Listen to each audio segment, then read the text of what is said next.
hermanos, tal vez su fragancia que andan, o porque se bañaron y andan bien aseaditos, se quiere estar con ellos. Pero alguien que no es higiénico, ¿quién va a querer estar con ellos? Bueno, así impactamos, hermanos. Así usted va a impactar su mundo. Río Esteban va a querer estar donde usted está, porque usted es un hombre sano en la fe. Usted es una persona que no se mueve muy fácilmente, pero usted ama a los perdidos. Pero también, hermanos, usted es un perseverante. Mire, sanos en la fe, dice nuestro texto. Además de eso, en el amor y en la paciencia. Quiero decirles, hermanos, que la fe te lleva a la perseverancia. La paciencia viene de una palabra que nosotros la conocemos, hermanos, y les voy a dar la idea. Viene del lagar de las uvas. El lagar de las uvas, hermanos, era un círculo donde se echaban ahí las uvas, y dos personas o tres, dependiendo, se descalzaban, se aseaban bien sus pies y comenzaban a machacar. Entonces, un cristiano que es sano, hermanos, en la perseverancia, tiene esa capacidad de aguante. En otras palabras, ¿se acuerdan lo que la palabra del Señor dice? Que nuestro Dios es un Dios que tiene longanimidad. Bueno, eso es exactamente esa capacidad de soportar. Soporta las pruebas, soporta los problemas. A pesar de todo, ese hombre sigue constante, fiel a su Señor. Bueno, podríamos decir, hermano, gracias a Dios que solo era para los hombres, ¿verdad? Solo era para ellos. Pero ¿qué de nosotras, hermanas? ¿Qué de ustedes, hermanas adultas? Como dijo la hermana allá afuera, hermano, piensen en una conferencia para hermanas, para las mujeres. Bueno, aquí la vamos a dar también, hermano. Mire, esta es la forma de cómo usted puede impactar a Río Esteban, a Colombia, a Honduras. De esta manera es la que el Señor le ordena a usted que viva, para que usted impacte su mundo, para que usted vuelva el evangelio algo atractivo. Dice ahí, el segundo grupo, hermanos. El primer grupo eran los hombres mayores. Miren el segundo grupo, las ancianas. Y esa palabra, asimismo. O sea, igual que los pastores, igual que los hombres adultos, de la misma manera, hermanas, ustedes también están obligadas, tienen el deber de vivir la sana doctrina. Asimismo, de la misma manera, las mujeres adultas, dice, sean reverentes en su porte. Reverentes en su porte. Esa palabra, hermano, reverente, quiere decirle que la raíz de esa palabra viene de una palabra que es sacerdotisa. Sacerdotisa, sí. Era una mujer que estaba dedicada a un Dios o a un templo. Y por lo tanto tenía que vivir de una manera conforme a lo que creía.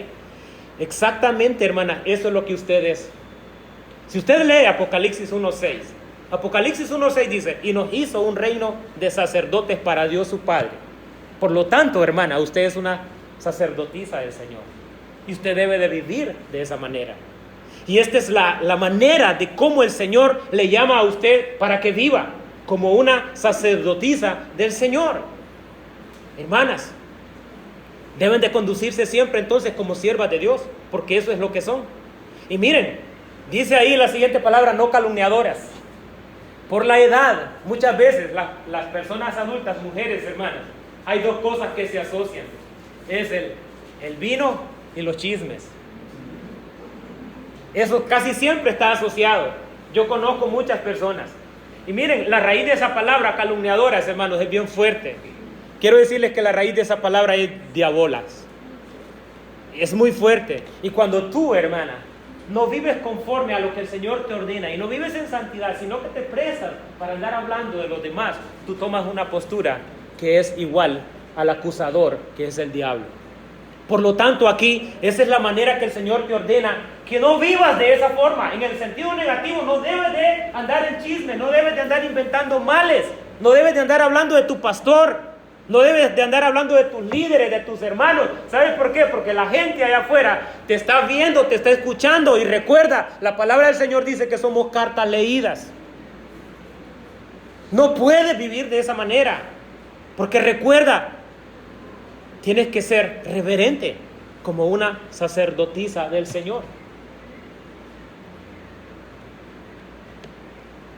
Igual, hermanos, de igual manera las mujeres deben de ser serias, no calumniadoras, sobrias, fieles en todo, no esclavas del vino.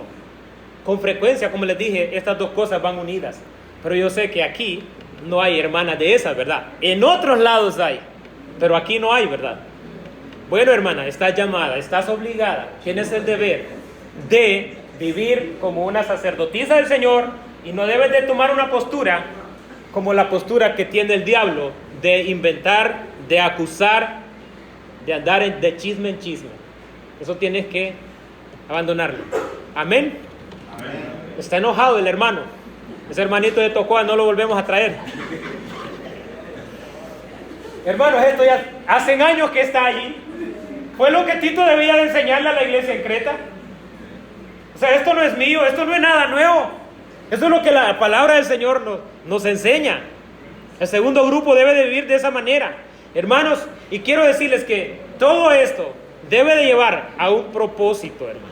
Debe de llevar a un propósito. Y quiero decirles que normalmente en nuestra cultura las abuelas siempre están dando consejos, ¿verdad? Normalmente como nietos o como hijos, a veces vamos donde nuestras madres adultas o nietos van donde las abuelas a pedir consejos. Y qué manera tan maravillosa tienes de poder impactar a tus hijos y a tus nietos funcionando como una sierva de Dios. Pero si no lo haces así, haces todo lo contrario, hermanos, quiero decirles que tú traes deshonra al Evangelio. Y la gente está hablando mal del Evangelio y está, como decimos nosotros, vilipendiando a nuestro Dios por tu causa. No debe de ser así. Tienes que vivir conforme a la palabra del Señor. Tal enseñanza, hermanos, por el ejemplo, tiene uno de sus propósitos. Hermanos, las enseñanzas a las mujeres más jóvenes que están casadas. Ustedes dijeron, hermanas jóvenes, eso era para las viejitas y para los viejitos, y nosotros quedamos excluidas. Pues no, hermanos. El tercer grupo son ustedes, mujeres jóvenes que están casadas. Tienen un propósito.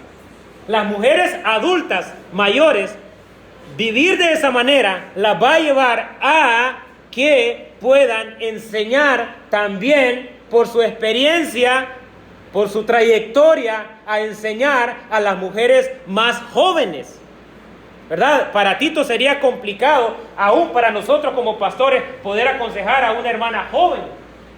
No hay, hermanos, mejor persona o una persona más adecuada para aconsejar a una hermana joven que una hermana adulta, que por la experiencia, por la trayectoria, porque ha estado empapada con la palabra del Señor, se vuelve sabia consejera para las mujeres jóvenes. Y ese es el propósito. Y dice aquí, deben de enseñar a las mujeres jóvenes a amar a sus maridos. Hermanas jóvenes, miren, esto es importante. No es posible que tú digas que eres cristiana cuando estás descuidando a tu marido, porque esto no le trae honra al Evangelio. Si tú descuidas a tu marido y descuidas a tus hijos, si estás en otras cosas, por no estar atendiendo a tus hijos o a tu marido, estás negando la fe. Quiero decirte que estás también trayendo deshonra al Evangelio. Y al final vamos a ver el propósito aquí, porque miren, hermanos, aquí el tercer grupo dice que las mujeres deben de ser, miren, leamos ahí, amantes de sus maridos, que enseñen a las mujeres jóvenes a amar a sus maridos, a sus hijos, a ser prudentes, castas, cuidadosas de su casa, buenas, sujetas a sus maridos. Entonces vemos claramente, hermanos, que no solo es en el sentido de seriedad, de prudencia, sino que tiene que ver, hermanos, con el otro sentido de los deberes de la casa. No debe ser una persona descuidada. No es posible, hermanos, que tu casa está, como decimos nosotros, patas arriba cuando tú estás viendo televisión. No es posible que tus niños andan todos mocositos cuando tú estás con el Facebook. Eso no es posible, hermana. Tienes que, lo que tú dices, lo que tú hablas, tiene que concordar con lo que vives. La gente te está viendo y tienes que a las personas tú tienes que impactarlas con tu manera de vivir. Así de que, hermana joven, no solamente está en el lado espiritual, sino que también en el lado de los quehaceres. Debes de ser una mujer hacendosa. Acuérdense de aquella mujer que nos habla el libro de Proverbios en su último capítulo. Ese es un maravilloso capítulo para hablarles a ustedes. No come su pan de balde, dice. ¿Se acuerdan? De largo trae su producto. Es como nave de mercader. O sea, está hablando de una mujer que, mire, ¿ve? No se sienta. Así es de que, hermanas, jóvenes, ustedes también están llamadas a vivir la sana doctrina. Y no vamos a ahondar mucho porque el tiempo no nos va a dar. Vamos a algo rápido, algo luego. Podrían decir entonces ahora los jóvenes. ¿Y qué con nosotros? ¿Cómo nosotros somos parte de este paquete? ¿Cómo nosotros podemos colaborar? ¿Cómo yo puedo formar parte de la solución al problema? Bueno, hermanos, también, pero antes de eso, déjenme mostrarles el propósito, por qué las mujeres ancianas y las jóvenes deben vivir de esta manera. Mire lo que dice ahí el versículo 8. Palabra sana e irreprochable, de modo que el adversario, ¿qué? Se avergüence y no tenga nada malo que decir de vosotros. El adversario, hermanos, tiene que ver con todo aquel que está en contra de, todo aquel que se pone para hablar en mal de ti, en mal de Dios, de la iglesia. Pero cuando tú vives de esta manera, cuando tú eres una mujer sabia, prudente, una mujer hacendosa, una mujer que cuida de su hogar, de su marido, de sus hijos, entonces cuando alguien quiera decir algo de ti, va a quedar como un tonto porque no tiene argumentos que validen su comentario acerca de ti. Porque las personas van a ver cómo te comportas. Como dije anteriormente, y la palabra del Señor dice que eres una carta que todo mundo la está viendo. Entonces, hermanas, esta pregunta no voy a dejar de preguntársela hasta que me baje de aquí. ¿Eres parte de la solución o eres parte del problema?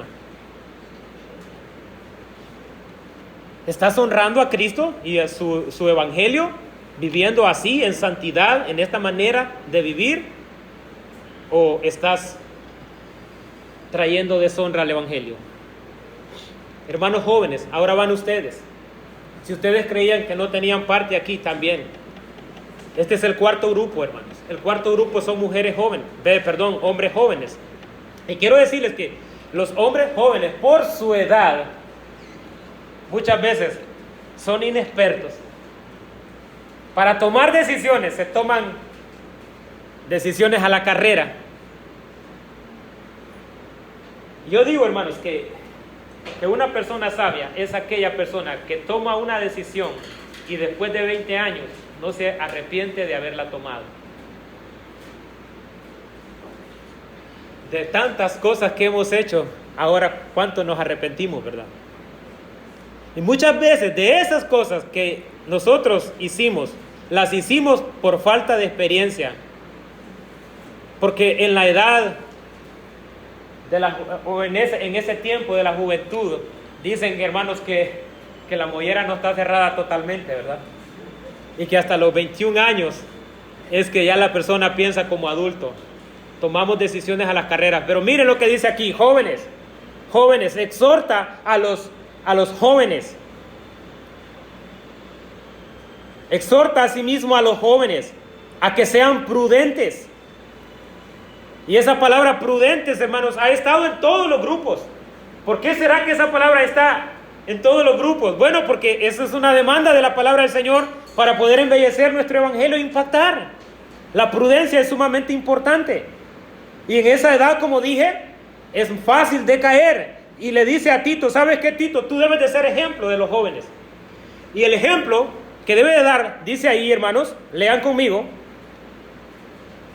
presentándote tú en todo como ejemplo de ¿qué? De buenas obras. O sea que si eres un joven, hermano, debe de estar presto para ayudar en todo lo que puedas, para hacer el bien. Cuando se te demande de hacer algo, pues estar presto para hacerlo. En buenas obras, tienes que ser ejemplo en buenas obras. En la enseñanza, pero ¿cómo vas a enseñar si no has sido enseñado? Si no has aprendido, ¿cómo vas a enseñar? Si alguien tiene algo que enseñar es porque lo ha aprendido. Dice el dicho, el que no aprende, o el que no está aprendiendo, o el que no tiene nada que aprender, no tiene nada que enseñar. Y aquí dice en la enseñanza, entonces quiere decir que tú debes de prestar o dedicar tiempo para prepararte con la palabra del Señor. Debes de invertir tiempo. Aquí tenemos a Avi. ¿Usted cree que es fácil para Avi irse 3 días para allá, tocó a prepararse? Bueno, y estamos aquí, hermanos, para no solamente exponer la palabra del Señor, pero también buscar candidatos para el seminario. Porque sabes que si eres un joven, debes de prepararte para enseñar. Amén. Debes de prepararte para enseñar. Dice, ejemplo de buenas obras en la enseñanza, mostrando integridad, seriedad. Hermanos, y aquí encontramos el propósito para que los jóvenes vivan así. Palabra sana y irreprochable, de modo que se avergüence ¿quién? El adversario se avergüence. En otras palabras, cuando un joven es prudente, cuando un joven se presta para las buenas obras, cuando un joven está capacitado para enseñar, entonces el adversario, hermano, no tiene nada malo que decir de vosotros. No hay argumento que valide su comentario. Por lo tanto, entonces tú estás trayendo honra al Evangelio. Varones adultos, hermanas adultas, mujeres jóvenes, hombres jóvenes. Y el último grupo son los empleados. Aquí, hermanos, los empleados se les llama también, dice el versículo 9, mire, exhorta a los siervos a que se sujeten a sus amos, que agraden solo en unas cosas. Y eso, hermanos, es fuerte en todo, ¿verdad? En los tiempos del apóstol Pablo existía la esclavitud, ahora está disfrazada, siempre han habido esclavos, pero ahora está disfrazada. Pero aquí la idea es que si tú eres un empleado, hermanos, ¿verdad? Si tú eres un empleado, mira lo que dice ahí, que agrades en todo. Y esta idea, hermanos, es de que no solamente cuando tu empleador te está viendo, y no solamente en unos asuntos, tú tienes que embellecer el Evangelio, prestándole atención a todo lo que tu empleador te dice. Ahora, pastor, pero ¿cómo es posible si mi empleador, si yo soy una mujer y me dice que yo cometa fornicación con él, lo voy a hacer? Pues eso contradice, hermanos, la palabra, porque vamos a ver que si tú lo haces, entonces estás dando de qué hablar. Y recuerda que el propósito es que el adversario se avergüence y no tenga nada malo que decir. Todo aquello que el empleador lleva al empleado a pecar contra Dios, pues en eso, ¿verdad? Las reglas queda eliminada. Pero hermanos, de ahí, en todo lo que tu empleador te dice que lo hagas, debes de hacerlo. Y debes de llevarlo a cabo, simplemente porque en otros pasajes dice que al final no es a los hombres a quien le sirve, sino a Dios. Y aquí vemos en el pasaje entonces que agraden en todo, que no sean respondones. Muchas veces el empleado, cuando el jefe da la vuelta, queda refunfuñando, ¿verdad? Queda alegando. Y tal vez, porque no me está pagando bien, no voy a llevar a cabo mi trabajo con excelencia. Hermanos, si tú trabajas para alguien, hazlo con excelencia, porque es para Cristo que lo haces. De esa forma tú embelleces el Evangelio. De esa forma tú vuelves atractiva. Y si eres un empleado y haces todo lo que tu jefe te dice, entonces el jefe va a decir, si esto hace el Evangelio con los esclavos y trabajadores, esto debe de ser una maravilla. Díganme, ¿quién no va a querer un evangelio que alcance el propósito? Hermanos, quiero decirles que los grandes filósofos decían, toda doctrina que no alcanza un propósito para bienestar no sirve de nada. O sea que de aquí, hermanas, de la iglesia, si tú escuchas, te predican, eres enseñada y no estás viviendo conforme a la palabra del Señor, la doctrina no está alcanzando el propósito. En otras palabras, esa doctrina no sirve, hermano. ¿Sí o no? Pero la doctrina, hermanos, es poderosa, es la palabra del Señor. Es santa, la palabra del Señor es santa. Debe de alcanzar el propósito en tu vida y debes de vivir como el Señor te ordena. Por eso es que aquí, si eres un empleado, dice, no sean respondones, no defraudando o agarrando lo que no te pertenece. No, es que mi jefe no me paga como debería de pagarme, yo debería ganar tanto, y entonces bajo le voy a agarrar esto. Hermano, estás trayéndole descrédito al Evangelio. Y esa doctrina no sirve. Ahora, podríamos decir entonces, y con esto termino, hermanos. Teníamos mucho para hablar, pero vamos. ¿Qué debe de motivarte para vivir esa vida así? ¿Cuál es la motivación? ¿Cuál es el impulso que debe de llevarte a vivir la sana doctrina? Hermanos queridos, la gracia de Dios. La gracia de Dios es el motor de empuje para el cristiano para vivir de esa manera.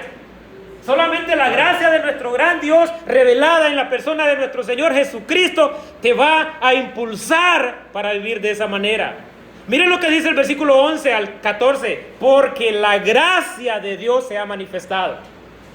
Esta es la razón, hermanas y hermanos, jóvenes, hermanas adultas, hermanas jóvenes, si eres un empleado, esta debe de ser tu motivación para vivir ese tipo de vida. Ese tipo de vida que honra a Dios. Ese tipo de vida de santidad. Esta es la solución. Hermano, la gracia de Dios. La gracia de Dios debe de impulsarte. Aquí, hermanos, vamos a hablar algo rápido, al menos de 5 cosas que la gracia de Dios hace con nosotros. Y las vamos a ver rápidas porque el tiempo ya se nos agotó. Bien, lo primero, hermanos, es que la gracia de Dios, y quiero explicar un poco, hermanos, cuando encontramos esa palabra gracia, recordemos que algunos estudiosos nos dicen que la gracia es el don inmerecido, ¿verdad? Eso es lo que nosotros manejamos. La gracia es el don inmerecido. Pero ¿saben qué, hermanos? La gracia es algo más que eso.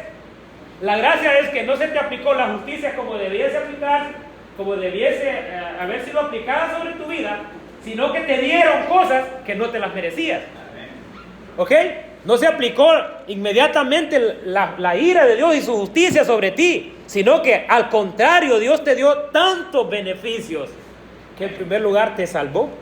Amén. Y aquí gracia habla de una persona, hermanos, porque Cristo es la manifestación de la gracia de Dios. Y siempre que aparece esa palabra gracia, con un artículo antes, está hablando de la persona de Cristo. Entonces Cristo, hermanos, es nuestro Salvador. La gracia apareció para traernos salvación. En otras palabras, la luz del cielo irrumpió en nuestras tinieblas. Irrumpió cuando aquel niño nació allá en Belén, cuando Cristo hablaba trayendo luz en medio de la oscuridad, cuando levantaba a los cojos, cuando sanaba a los enfermos, cuando nos salvó a nosotros, nos trajo salvación. Entonces la gracia, hermanos, en primer lugar trajo salvación a nosotros. Amén. Amén. Ahora, ¿no te motiva eso para vivir el tipo de vida que Dios te demanda? Amén. Ese es hermanos, eso debe de ser el empuje de la vida cristiana. La motivación que está detrás para vivir como el Señor te ordena. Esa vida de santidad. La gracia de Dios, porque en primer lugar te salvó. Amén. Dice ahí, miren, porque la gracia de Dios se ha manifestado, ¿para qué? Para salvación a todos los hombres. Pero en segundo lugar, hermanos, la gracia de Dios no solamente ha traído salvación, sino que también, aquí en este pasaje, vemos, hermanos, que la gracia de Dios, perdón, es, hermanos, la sabia consejera. Es la sabia consejera. Es la que nos aconseja. ¿Por qué, hermanos? Nos enseña además. La gracia de Dios en Cristo, o podríamos decir la sabia maestra, en vez de consejero, es la maestra que nos está enseñando a diario cómo vivir la vida cristiana. Mire, dice el versículo 12, enseñándonos. Esa palabra enseñándonos, quiero decir que la raíz de esa palabra es la palabra pedagogo. La palabra pedagogo. ¿Quién es un pedagogo, hermano? Es un maestro, ¿verdad? Es una persona que enseña. Bueno, la gracia de Dios también nos enseña a nosotros cómo vivir la vida cristiana. Nos enseña, hermanos, suavemente. Nos enseña, y quiero decirles que como un pedagogo conduce a los niños paso a paso. Así también, hermanos, la gracia de Dios nos guía suavemente. No lanza todo a la confusión, ¿verdad? No, al contrario, no alborota repentinamente y violentamente el orden social. Al contrario, mire, ordena sin sabiduría a los esclavos que se rebelen contra los jefes, porque ellos así van a alcanzar o van a tener algún logro. No, ni tampoco le dice a los amos que deben de aplastar a los esclavos. Hermanos, suavemente va enseñando hasta que vemos que la esclavitud como se usaba antes desapareció, hermano. Porque la gracia de Dios, hermanos, es la sabia consejera. En primer lugar, la gracia nos trae salvación. En segundo lugar, hermanos, la gracia en Cristo es la sabia maestra que nos aconseja. Pero ¿saben qué también, hermanos? La gracia del Señor es nuestra santificadora. Amén. Es nuestra santificadora. Miren el versículo 12, ahí mismo donde estamos, versículo 12. Enseñándonos que renunciando ¿a qué? A la impiedad y a los deseos mundanos. Y ahí tenemos esa palabra, vivamos en el aquí y en el ahora. Hoy podemos vivir, hermanos, en santidad, porque la gracia nos santifica. No solamente nos salva, no solamente nos enseña, pero también nos santifica. Nos llama a renunciar a todos los deseos mundanos, a los deseos pecaminosos. La gracia, hermanos, además de eso, quiero decirles que enseña. La gracia de Dios castiga muchas veces. La gracia de Dios, hermanos, acuérdense de Alejandro y Mineo. ¿Qué pasó con ellos? Dice Pablo, los cuales a quienes, entregué a Satanás para que fueran enseñados a no blasfemar. Escuchen. Entonces la gracia de Dios muchas veces castiga, aconseja, consuela, anima, exhorta, dirige, convence de pecado, porque es nuestra santificadora. Trajo salvación. En segundo lugar, nos enseña, ¿verdad? Es la sabia maestra. En tercer lugar, nos guía a la santidad. Pero en cuarto lugar, hermanos, y como les digo, tengo varias cosas aquí, pero no las vamos a hablar porque no tenemos tiempo. En cuarto lugar, vean ustedes, hermanos, en el versículo 13, la gracia de Dios en Cristo nos prepara efectivamente. O sea, en otras palabras, nos prepara para la vida cristiana. Pero no solamente nos prepara para la vida cristiana, también nos prepara, hermanos, para la vida eterna. Amén. Miren lo que dice el versículo 13. Ya termino, hermanos. Ya sé que nos pasamos, perdón, ¿verdad? Y no les di la mitad. Tenía mucho que decir, pero miren, dice el versículo 13, aguardando la esperanza bienaventurada y la manifestación gloriosa de nuestro gran Dios y Salvador, Jesucristo. Entonces, la gracia en Cristo nos prepara efectivamente. Todos, hermanos, ancianos, ancianas, hombres mayores, mujeres jóvenes, esclavos, etcétera. Todos debemos de vivir una vida cristiana, porque por el poder de la gracia de Dios estamos aguardando ¿qué? La esperanza bienaventurada. Y dice la palabra del Señor, y todo aquel que tiene esta esperanza en Él se purifica. Entonces la gracia, hermanos, nos prepara efectivamente. ¿Por qué? Porque nos obliga a vivir en santidad. Y como estamos esperando la aparición de nuestro gran Dios, debemos de vivir en santidad. Amén. Y por último, hermanos, en quinto lugar, la gracia de Dios en Cristo, hermanos, es la purificadora que nos limpia completamente. La gracia de Dios, hermanos, en Cristo es la que nos purifica completamente en Cristo. Santificación. Nuestro gran Dios y Salvador Cristo Jesús, hermanos, cuya aparición en gloria los creyentes esperamos con tanta esperanza y gozo, quien se dio a sí mismo por nosotros a fin de redimir un pueblo propio celoso de buenas obras. Entonces, hermanos, esta gracia nos limpia, nos purifica, nos hace vivir en santidad. Bien, hermanos, entonces hasta aquí hemos visto, al menos en este capítulo, tres cosas. El deber de vivir una vida, o la sana doctrina, una vida cristiana de santidad, que es lo mismo, el deber o el mandato de Dios para la iglesia de vivir la sana doctrina. En segundo lugar, la manera de vivir la sana doctrina. Y en tercer lugar, hermanos, la motivación para vivir la sana doctrina. Amén. En primer lugar, vimos la orden, el mandato de Dios para vivir la sana doctrina. En segundo lugar, la manera de vivirla. Y en tercer lugar, hermanos, la motivación para vivir ese tipo de vida. Entonces, en resumen, hermanos, ¿qué hemos dicho hasta aquí? Bien, en resumen, hermanos, este versículo 11 hasta el 14 nos enseña que la razón por la que todo cristiano o todo miembro de la familia debería tener una vida de dominio propio, de justicia, es la gracia de Dios. La gracia de Dios en Cristo ha penetrado en nuestras tinieblas espirituales y ha traído salvación a todos los hombres. Esta gracia, hermanos, es también nuestro gran pedagogo que nos aleja de la impiedad y de las pasiones mundanas y nos guía por el sendero de la santificación.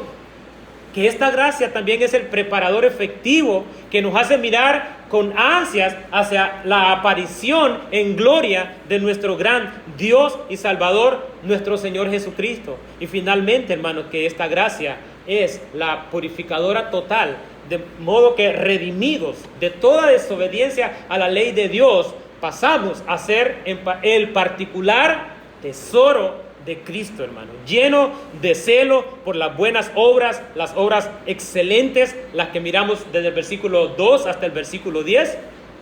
Hermanos, entonces, todo el capítulo aquí se resume, ¿verdad? La gracia de Dios, la motivación para vivir la vida cristiana. ¿Qué vas a hacer de ahora en adelante? Ya que te hemos enseñado cómo debes de vivir la vida cristiana, la sana doctrina. Porque mira, no simplemente es colocarle un rótulo allá, iglesia de santidad. No simplemente es eso. Hermano, ¿y usted a qué iglesia se consigue? Se congrega. Yo me congrego en la iglesia donde se predica la sana doctrina. No simplemente es eso. El Señor te ha enseñado cómo debes de vivir la sana doctrina. Y solamente así vas a impactar tu mundo. Río Esteban, solamente si vives como el Señor te ha enseñado ahora a vivir, es que lo vas a impactar. De lo contrario, si no vives así, la gente va a estar hablando mal de Dios, de la iglesia, de ti. Entonces, ¿qué vas a hacer ahora? La palabra del Señor te invita, te llama, te ordena a vivir ese tipo de vida, teniendo como base la gracia de Dios. Bendiciones. Hermanos, teníamos preparado al hermano Naín Iraeta, hermano de Manuel Iraeta, para enseñar el capítulo 3. Pero Naín tuvo que moverse a Colombia, hermanos, porque también el seminario está abriéndose fronteras y queremos también en Colombia posiblemente poner un centro de entrenamiento o del seminario donde nosotros somos parte. Entonces Naín tuvo que viajar, creo que esta semana que pasó, y todavía se encuentra allá en Colombia y creo que va a estar un mes, por eso no vamos a poder enseñar el capítulo 3, pero esa era la idea, ¿verdad, hermanos? Entonces queremos aprovechar para unos 10 minutos, creo, porque ya nos pasamos, hermanos, ya son las 5, ya miré que unos ya estaban alándome así, y quiero decirles, hermanos, que yo soy experto para eso, hermanos, ¿verdad? No tengo esa capacidad, ¿verdad? No, yo soy experto, pero para que me hagan así, ¿ve? Miré a varios que ya estaban así. Y saben que cuando uno como predicador, ¿verdad, hermanos? Que ustedes que predican, si ve que su auditorio se durmió, mejor bájese, hombre. ¿Qué va a estar haciendo ahí, verdad? Bien, hermanos, entonces queremos aprovechar para promocionar el seminario donde su servidor, y bueno, quiero decirles que Manuel también es parte del equipo. Él está como director en lo que es Catacama, Olancho, y su servidor está como director en Tocoa, Colón. Y vamos a ver si podemos, hermanos. David, ahí da paguito para mí.